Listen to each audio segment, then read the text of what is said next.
Hello everyone and welcome to the University of Arts London College of Fashion 2025 Fashion Business School postgraduate podcast sessions.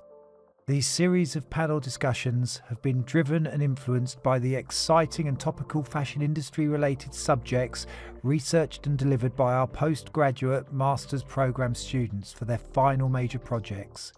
They cover current and relevant themes shaping the wider fashion industry, such as global supply chains and policies, psychology in fashion, online environments and inclusivity, and the use of AI. We hope that you enjoy these sessions and thank you for listening. Hi everybody, I am Dr. Nina van Volkinburg and I am the course leader of MA Strategic Fashion Marketing here at London College of Fashion. And today I have the absolute pleasure of spending 40 minutes or an hour with some brilliant postgraduate students. Two of them I worked with throughout the year. One is from our MBA program. And the purpose for today is to really look at how AI, how all these technologies are shaping the industry that we love, which is fashion, and to get a better sense as to what the next generation of fashion business leaders are thinking about, kind of current practice and also looking ahead into the future. So you guys, you just finished your big master's project and now you're going out into the world and actually creating and implementing that change. So over the next few minutes, I'd love to hear kind of your approach. I'd love to hear about how you conducted your projects. What were some of the findings? And also to just have a bit of discussion in terms of what you would like to see change within this industry as well. So I will allow you all to introduce yourselves. If you could tell us what your project was about, and we will dive right in. So maybe Shailendra, if we can start with you, give a little bit of context. Okay, so hi, my name is Shailendra Pathak. You can call me Shy going forward, but I'm not.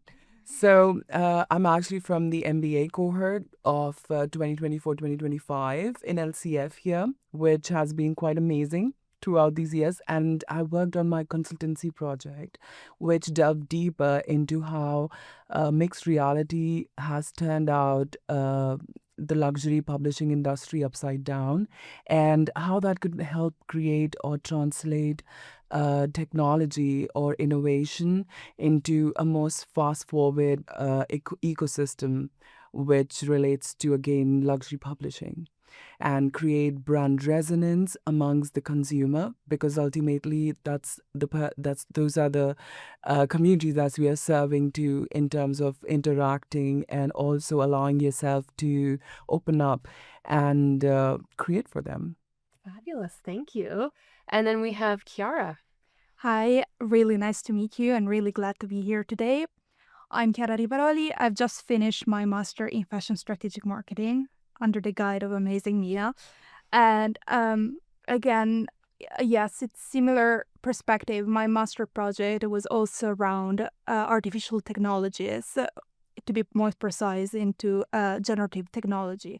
And I wanted to show the industry, but also myself as a marketer, how this technology can actually be involved and allowed us to bring an upfront view of what we can actually manage inside the fashion industry.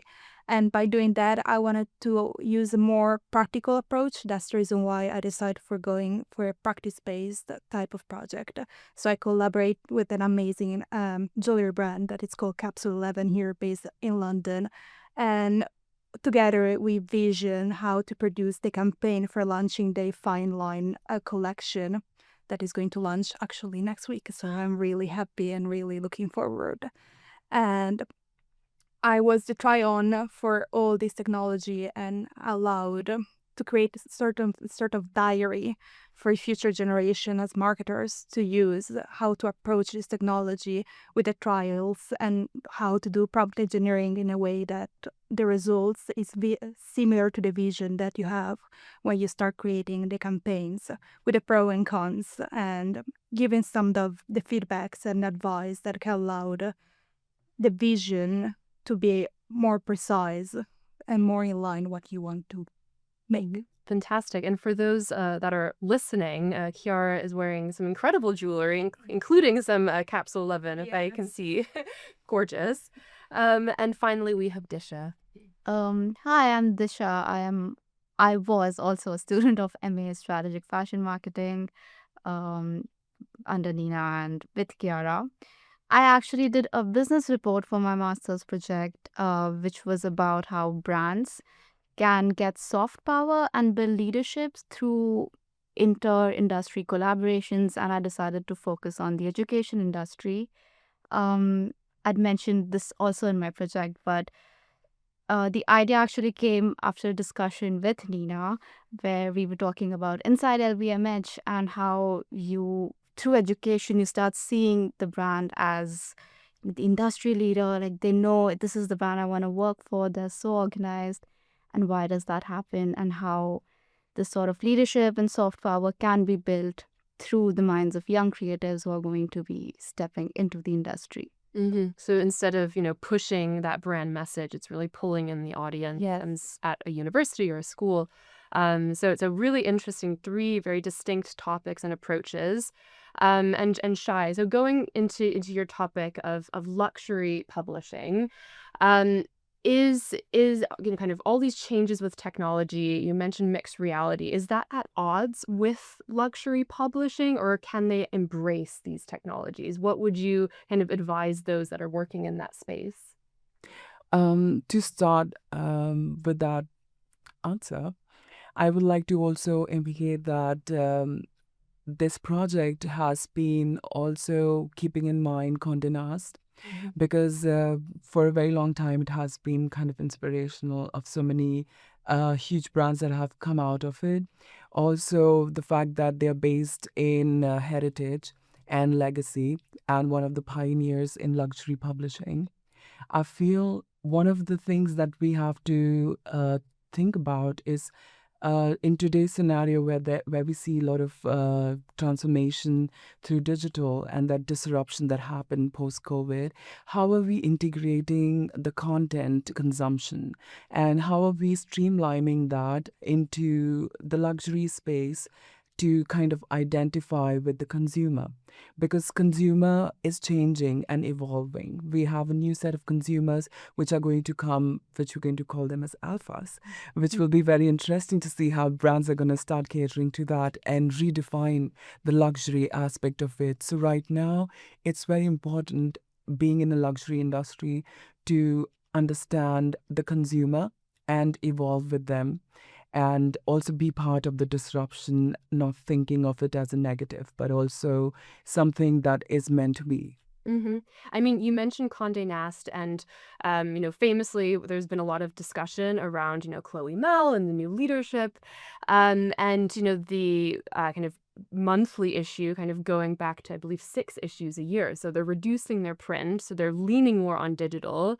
Have you found what are the findings from your project? Anything that you would be able to offer them in terms of your recommendations, kind of managerial implications? When I talked about the technological disruption, I not only talk about how much how much consumption has happened over the period of time, but I also talk about the passage uh, or the portal that I could create through the magazine, being one of the scannable issues, and that integrating into lifestyle, shopping, videos, advertorials. So we have seen that within the luxury conglomerate, to see how they have incorporated through promotional pilots of using Snapchat as filters, using scan codes, but that has to change now. One of the things post-COVID we have seen was omni-channel experiences. That was a one touch point experience, and that was something I related when I thought about luxury publishing. What if magazine was that one touch point for consumers to experience not just one thing, one scan, but the entire experience, which could then add on to the premium aspect of magazine, introducing the monetary aspect and also the experience aspect within the luxury, because it's not been accessed by multiple people at the same time. So it kind of becomes at a level of scarcity in that experience economy. So I feel like when you incorporate that part, you do introduce disruption that we talked about in another level within the luxury media.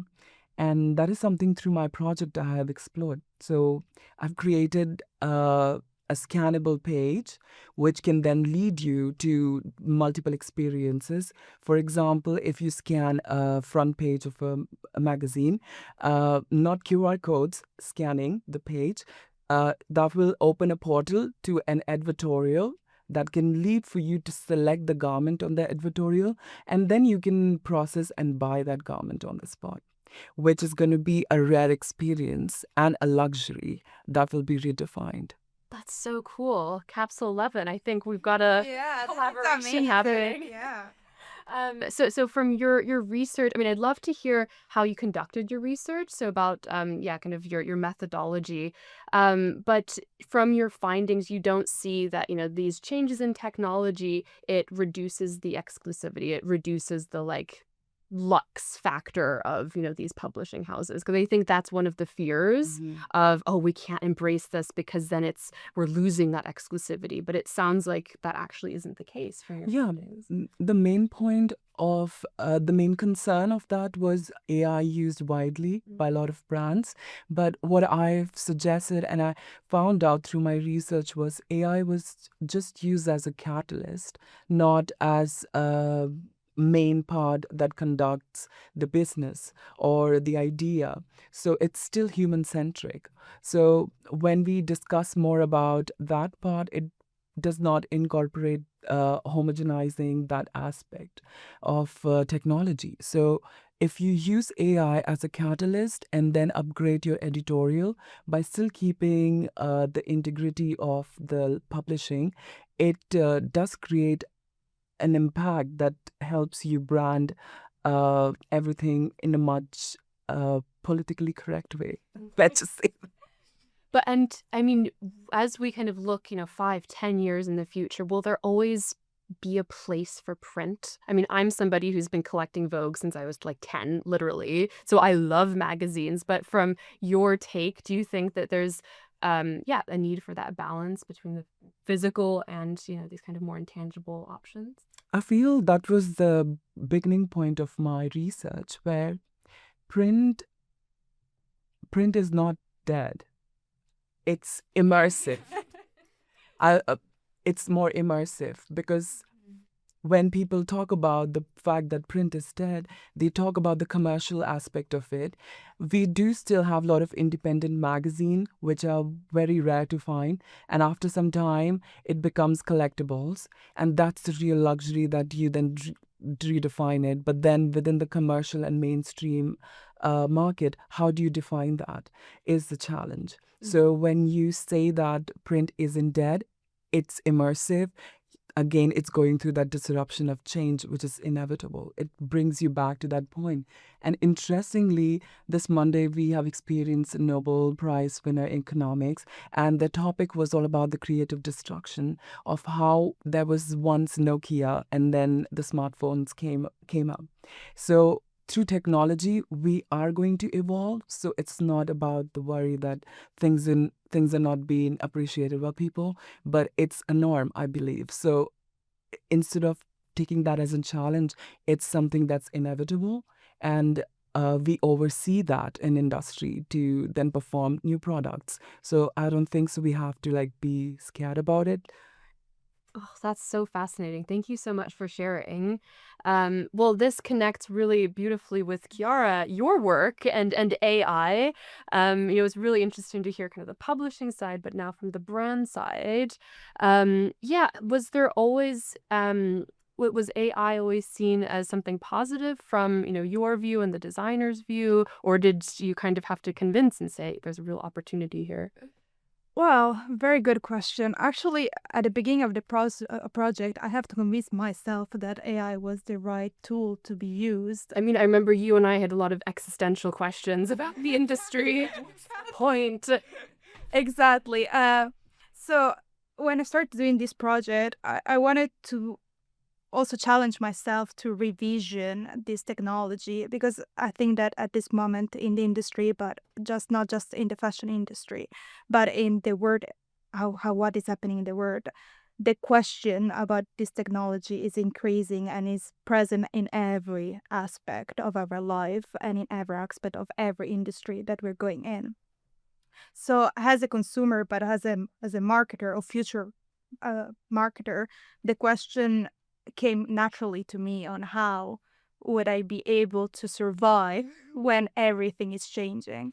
And so I stop wondering and start taking action, and that's how the project came alive. And then I choose a fashion industry, specifically the jewelry industry, where storytelling and the heritage and the essence of the brand makes the difference in the product, because it's amazing. They use amazing materials and use amazing design, but at the end of the day, you're still selling a story, and it is important that the consumer, it is attached to the story that you're selling. Otherwise, the jewelry becomes meaningless. That's exactly the opposite that whole houses, especially Capsule 11, wants to be associated with. So when I started this project, the question was how I can maintain that type of heritage and type of storytelling and make it AI friendly, or make AI friendly actually the concept of everything. And then the designer actually was amazing. She was very open, and but because I think that we connected the points in a way that AI was made inside the storyline in a very natural path. We didn't try to take out any of the original work, any of the original idea. The campaign was completely human in the conception and in the story, and it was very linked to what the designer and what we both of us have imagined and what we wanted to show. And then it started working. I produced the AI part, so the campaign was a blend of the two words. So I filmed it, and then the AI came in a part where I was not able to produce by human, because either they was supposed to be shot in Egypt, which was not exactly possible, or in the space, again, not exactly budget friendly. So Elon, we need to get up. exactly. I was like, I wanted to call Jeff Bezos and say, yes, can you send me on the moon? But not exactly the best option. Next time, Chiara. Exactly. We have to think big. And that's how the AI came into the equation. It would allow myself, but also the designer, to capture that moments that were key for the storyline and key for the campaigns, and translate it in a way that would make the wow factor without taking any of the storyline, any of the in-depth part that we wanted to allow the campaign to come through. And actually, a very, very interesting point of AI is that everyone think, like all the AI, generative AI now especially, that is just, you just write and then you press and you send it, and then you have exactly what you have imagined, and then you have exactly what you want to produce. That's not true. It is a process that it has so many steps, and that's the reason probably it is such an misunderstood type of technology. It doesn't give you the result as soon as you ask it. It's like working with an intern that is next to you. You have to train them. You have to learn how to interact with them. But the funny part, and actually the most interesting one out of all the research and what I take out and is going to follow me throughout all my life, is that I allowed myself to rethink on the way to ask questions. We're living in industry and in the society where we don't have the time to stop, think, and then ask, because we think that we're losing time, because we think that we're falling behind. And then in reality is the key to approach the industry, but life in general. Just give the moment to ask, understand what you want to achieve, understand what you want to take out of the technology, of the relation, of the campaign, of the concept, and then prompt in a way that will give you path, and you would understand exactly what you want. It's going to be a compromise, has everything. But that is the technology, that is the next level, and that's when you learn how to use it. It's going to open so many doors that for me, it was inimaginable. Like achieving a campaign with AI was something that I would consider not impossible, but very unlikely. And then here I am. Yeah. Like, because I learned how to ask the question, but also I learned how to stop myself and say, okay, this is what I want to say. What I love about kind of what you said, I mean, lots of things I love about it, but you started from a point where you were very skeptical about AI and the future of fashion and what's the point of kind of, marketing and how do we move forward. And the way that you've explained it, you're embracing the technology, it seems, but it's kind of asked you to reflect more on your practice and maybe even be more creative, where, yeah, do some of your own deep thinking and brainstorming, and then you kind of go and use and integrate AI. Exactly, because one of the main questions when I was approaching this type of study, besides the practice-based, but also in the theoretical part of my master, it was the creativity, like destructivity, like the fact that the AI takes out the creativity, destruct the creativity system. In reality, no, it's how you approach it in a way that makes you even more creative. Even it takes out all the walls that you had before and allowed yourself to have complete freedom also in your idea, which is in this moment in the fashion industry, it's a luxury to have this freedom. And as a student, when I'm thinking about what I want to do in industry and what I want to take and what I want to give, is I want to reintroduce this freedom to be exactly and to say exactly what you want without need to ask why or apologize for saying that. And I think this technology would give so many opportunities for these brands to actually allow themselves to express without the walls that in this system there are so many.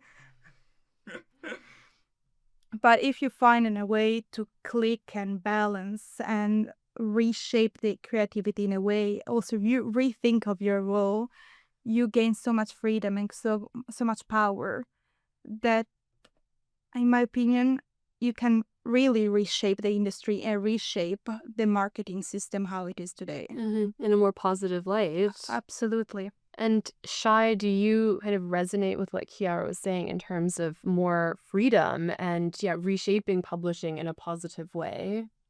I do agree to that. And I feel like a huge part of it is what we do with publishing. It's giving a voice, to the consumer, to people who really believe in you, and also making sure you're resonating with them while you do that. When she mentioned about the AI and people just write down and just go with it, is a perfect example is the Vogue's issue that came recently that was completely done through AI.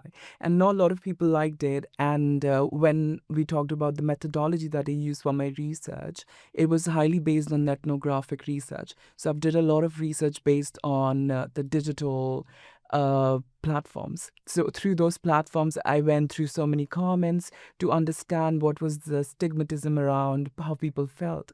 And they really didn't appreciate, and they were not sort of fooled to understand that it's not what they want from the brand. So I completely do resonate with what she mentioned.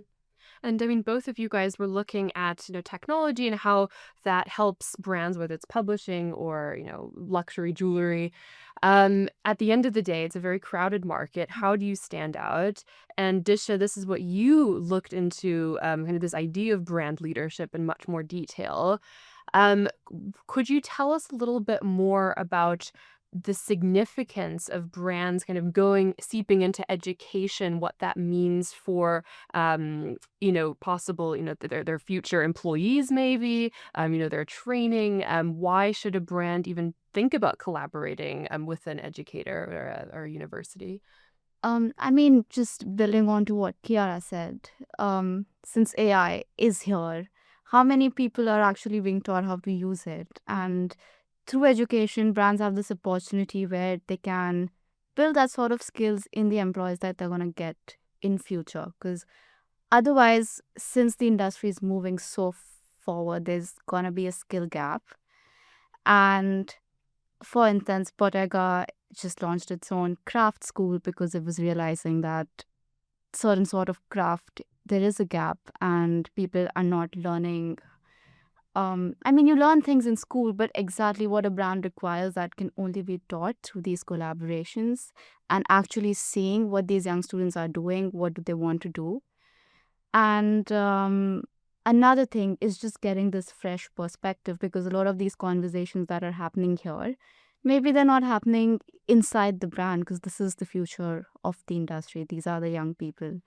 And if a brand is able to tap into this, think about this, and build onto this, they automatically become more of a front runner, sort of future proof their brands, because they'd be the first ones to get onto it.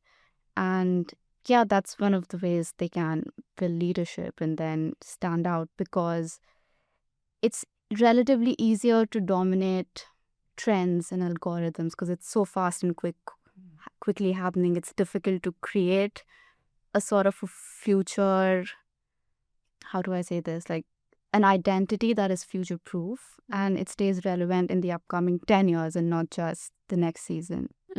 Definitely. And in terms of your, you mentioned you did a business report. What were some of the kind of specific recommendations that you kind of ended up with from your project? So I think when I dived into the project, there was, of course, you have certain preconceptions of what you're going to find. But what I was really surprised with my findings is that despite this being such a formal sort of a collaboration, it's very human-led in the sense that the employees who come to represent this brand, they kind of become the brand ambassadors because students are seeing them. And if they are cool enough, they are interesting enough, they start associating that with the brand. And similarly, even for brands, if they have a set of employees who are giving a talk at LCF, who are indulging with young talent, it also builds up their own brand image. So one of the recommendations was to not essentially train, but like tell your employees that you represent the brand and sort of structure what you want them to be talking about. How do you want them to present themselves and be a brand ambassador or an influencer, and extend that to platforms like LinkedIn, which maybe they're not currently seen as an influencer-heavy platform, although people don't like LinkedIn influencers. But these employees, they kind of give an authentic voice. If somebody from a company is saying that, oh, we're working on sustainability, people are more likely to believe it than just an influencer saying that this brand is sustainable. And another thing was, recommendation that I had was to use this as a research ground, because students have so much more interesting perspective. But even for brands, for instance, if you want to test out doing AI campaigns, this is the best space. You work with students, you create some fun campaigns. They don't necessarily have to be launched by your brand, but you see what the sentiment is around and how the reactions are, what are the problems that are going to come once you create this and how they can be solved. So collaborating with education should also be focused in what your brand wants to research on.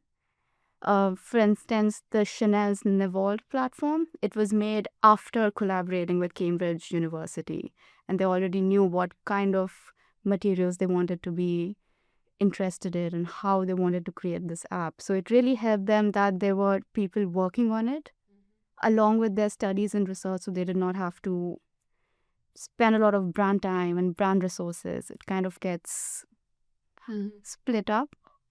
From your research, would you say that currently brands kind of resist collaborating with educators and universities? Like, do they see it, oh, this is, we're doing the university a favor, or this is, a waste of our time? Do you get that kind of sense? Or is there starting to be like this shift of where, brands do see the value of, speaking at an institution like LCF, for example? Surprisingly, what I saw is that brands are actually really nice and they genuinely do want to help young talent. Because a lot of the interviews that I had with the industry individuals. I was expecting them to talk a lot more about brand image and, it's CSR. But a lot of them were genuinely saying that, oh, we really like talking to young people and seeing where they're going. And like I mentioned before, it helps them as a brand to have employees who are more individual leaders along with the brand being a bigger leader. So that definitely helps. And one one thing I would though say that it's really disorganized at the moment. So a lot of them kind of hesitated on that point that sometimes the resources, we don't know how much time is needed, and sometimes it just keeps going on. They expect a lot from us, but that becomes more of a structural issue rather than wanting to do something like this or pursue something like this. Because, yeah, I mean, it seems kind of from my perspective, there is always, a genuine desire, but then there are these barriers of, oh, we can't, be entirely transparent, or we just don't have the hours in the day, et cetera. But yeah, it's nice to hear that there is really a important, it gives them something, and they're future proofing their businesses. Shai, you mentioned you did ethnography for your methodology. I'd love to hear kind of what you guys did in terms of your primary research. Disha, remind us kind of how you approached your business report. So I had interviews with 6 industry professionals who were working either as managers for this collaboration or as marketeers or had been personally involved. But I also did a focus group with students who had been involved in this, so I could get both the perspectives, and sort of my business implications could come from a fact that what do brands expect, what do students expect, and how you can club them together to create a very mutually valuable experience for both of them. Amazing. And what about you, Chiara? For me, because I wanted to, in a certain sense, address this problem from a marketer and perspective, and to be as a guide for also potential marketers or the actual marketers, I decided to interview just people in the industry. So either all people in the marketing, but I also wanted to have different age in my and different levels in the role. So I had people that had an entry-level position from people that were head of marketing direction, head or artistic direction for the brands. And so to read the gap and to read how they approach the technology based on also on the age, and how the brand also asked them to involve the technology, that was extremely interesting to see from a different point of view and also from different brands. Amazing. I mean, it's incredible what you guys have each achieved in a matter of, 3 months. So yeah, brilliant. And you've given a lot of detail about your projects, but I'm really curious to hear about how you might have developed over this project. Have you maybe learned something new about yourself? Were there any kind of particular challenges you had to overcome? Yeah, maybe just a little bit about reflecting on your own practice. Shai, if I can begin with you. Yeah, how have you developed, what have you learned about yourself, and how did you overcome those challenges? First of all, to begin with, I have to thank my course leader, Lois, and also want to thank Sarah. And my mentor for this project, she was Hannah King. And they have been extremely fabulous in how I have progressed through this project, because for me this was a new experience altogether. I had an experience in export industry, in garment industry, and also in communication, as I used to work in Milan before this. So it was, we talked about it before. So I feel like I always looked for that holistic approach, and for me to gain that sort of knowledge, by the end of it always proves that there's room for learning and growth. And also how industry is evolving is at a huge space, and it's very quick, so you have to evolve with it very quickly, but also keeping in mind how you network with people. And I have networked with a lot of people, not only in the college, but in London itself. And that has become a pivotal point for me to find myself in the industry and grow, because a lot of those in the industry people are also expert in what they specialize in. So when you get an insight from them, not just as a project, but as a conversation, it kinds of grounds you into a direction that you can further expand into a career, if you know what I mean. Yeah, completely. Thank you. And then Chiara. Well, we can speak about two different parts of my master, but I think that the one that I learned the most, and for sure that I felt that uh I will remember for life, it was probably the practical part of it. Because what I found out while I was working with it, first of all, I don't have any experience in working with artificial intelligence in a way that I didn't do data science or I didn't do any programming before.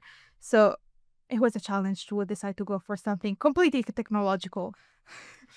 But I would say that probably the first thing that I learned is how to let it go. Sometimes you have you're so sure what you want to achieve, and to find a compromise with yourself is probably one of the hardest challenge that we have at the beginning of a path. And second of all, I learned that this technology is sort of a mirror. So you'd give them a prompt and they're going to make it exactly on where do you put the stress and how you put the stress, which word you use, what word you don't use. So in a certain sense, if you're doing a terrible prompt, you're going to have a terrible result. It's not a magic one that you have exactly what you want. I wish it would have made my life so much easier. So at certain points when I was in the middle of this campaign and I was trying, I couldn't get what I wanted. At certain points I was getting so frustrated and I could understand why I was getting so frustrated, why I was much more willing to forgive a human mistake than a technology. And then the realization is that because the technology was mirroring my action. So it was a way of viewing how I work, how I prompt, how I approach.